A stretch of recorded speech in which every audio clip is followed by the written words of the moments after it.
What's up, everybody? How's everyone doing today? Here to talk comics with Riot Agenda. That's me. I love talking about comic books. I love reading comic books. I love collecting comic books, and I like talking about them. So I figured today we would talk about some new comic books that came out.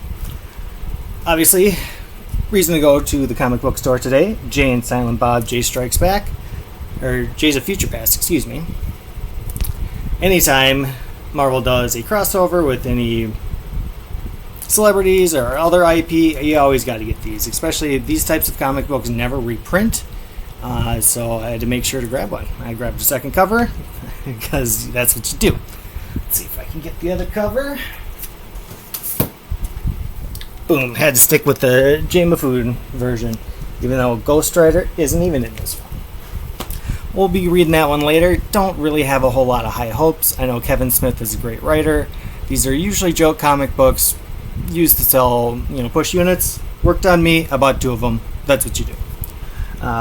Probably the big comic book of this week is going to be Avengers Armageddon. Here's issue number 1 right there.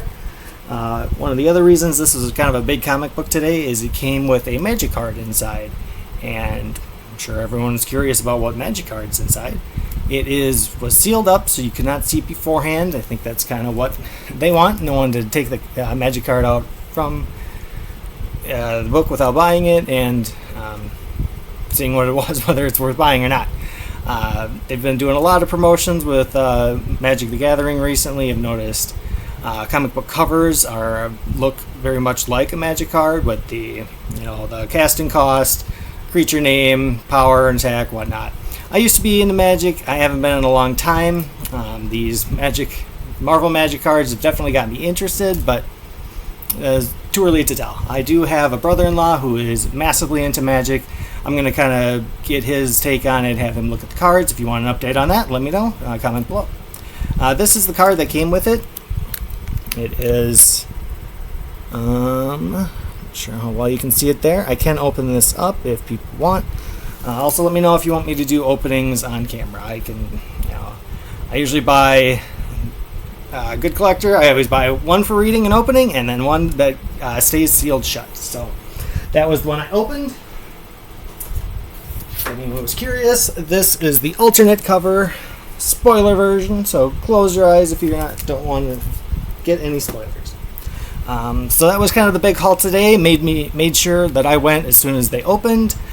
There's a lot of people there, plenty of copies, but even the comic books guys say this one is selling fast. So definitely run out and try to get yourself a copy of Avengers Armageddon. At first I thought this was a mini-series, but it is actually a continuation of the regular Avengers series. As you can see, Legacy number 803 up there.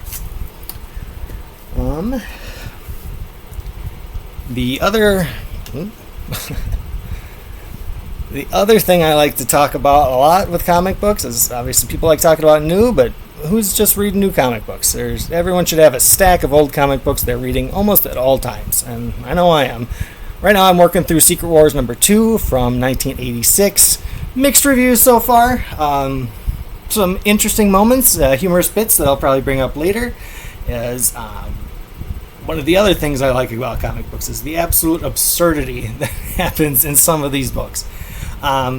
Some of the absurdities I'm not the biggest fan of, like it turned out it was a Mindscape adventure the whole time and nothing really mattered. But for me, the comic book that I need to talk about with everybody is from 1982, Marvel Team Up, issue number 120. Marvel Team Up, Spider-Man with Dominic Fortune. This comic book is the funniest comic book I have ever read in my life. From the opening pages to the final pages, pure nonsense the entire time. I don't know if I want to spoil all of it because I would like everyone to read this adventure for themselves, as this one is a doozy. But let's go ahead and open it up and I'll show you some key points that why this is probably my favorite comic book of all time. Absolutely absurd. Absolute absurd almost at every single page. So definitely got to treat these guys nice. This is a pretty darn mint condition copy right here. But opening page, what do we have? We have Aunt May and one-time boyfriend Nathan Lubinsky rocking out at an old folks' home. I did not know May sing. I did not know Nathan Lubinsky played guitar. But, oh, they are having a blast cheering up the old-timers. And that, I don't know, it's funny, but it's also kind of a feel-good moment. It's like, what are these two doing? Why are they here? What is going on? That is just what we get to start with. Main thrust of the comic book is Dominic Fortune is a curmudgeonly old cranky man who does not want to enjoy the music and the festivities and just leave me alone. He misses the fact that he used to be a big deal back in the 30s, and at the time of writing, he is not particularly happy that he's an old man now and living in an old folks home. Really wishing to relive his glory days. There's also kind of a long-running subplot about Dominic Fortune and his wife who went disappearing and his daughter. That's a whole different story. If you wanted me to get deep dive into Dominic Fortune, let me know in the comments below. Otherwise, let's continue on with our comic book here. And we meet the villain of the story, Turner D. Century, who is riding his tandem bike that is flying through the air with a mannequin girlfriend behind him. Why? We don't know. That's just who he is. A man in a flying bicycle, Turner D. Century. And his villainous plot is that he does not like young people. He wants everyone to be old like him and Dominic Fortune, who he tries to befriend. How he goes about beating or going through with his nefarious plan is a bicycle honker, like honka coming on through, cha-ching, cha-ching. His is going to be used to disrupt young people's minds and drive them crazy, leading them all to their early deaths, so the world will be left with nothing but 50-plus-year-old geriatrics, because who doesn't want to live in a world like that? Who doesn't want to live in a world like that, right? Am I right? And let's see if I can find the funniest quote I've ever seen in a comic book. So, great opening. Complete nonsense with Aunt May. Love my crazy Aunt May facts or segments.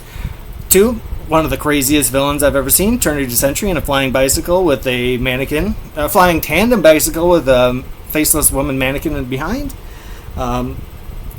Fairly standard villainous plot. Wants something that's, is outside of the realm of normal society, and so he creates a super weapon to get what he wants. Now, once I read this line, and I'm trying to find it, I feel bad, that I had to stop reading my comic books I had to put this down for several moments and laugh my ass off as I read this quote.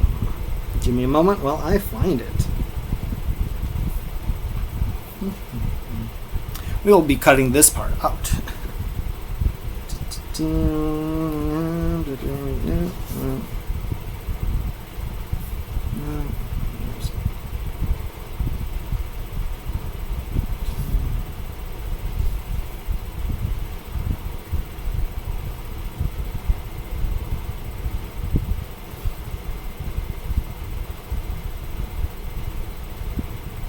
Here is the funniest quote I've ever read in a comic book in my entire life. Turner D. Century sets to use his horn to honk out all the youngness out of the young people. And this particular quote that I read up, New York, prepare to be honked as you've never been honked. I can't even read it. That is New York, prepare to be honked as you've never been honked before. That is a fantastic comic book.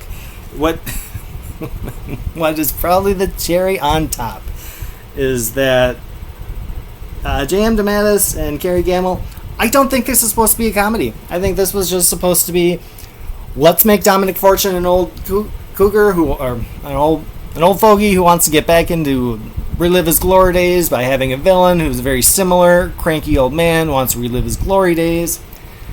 Just pure nonsense, though. I absolutely loved it. Wasn't the best ending to the comic book.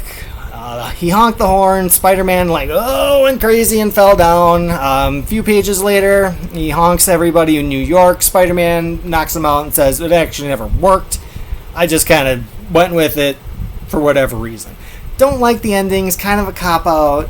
Really meant all of what happened really didn't mean anything. If Spider-Man wasn't unconscious, this would have been over pages ago, but minor gripe in a hysterical comic book. One of my absolute favorites, for not the reason probably most people find favorite comic books. I mean, I have favorites that are awesome or just amazing sections, or got my fan goosebumps going. That one tickled my funny bone almost like no other comic book has. Even ones that are trying to be funny haven't reached that level of quality. So I just wanted to bring that up. I wanted to share that, my love of that issue, with everybody who will listen.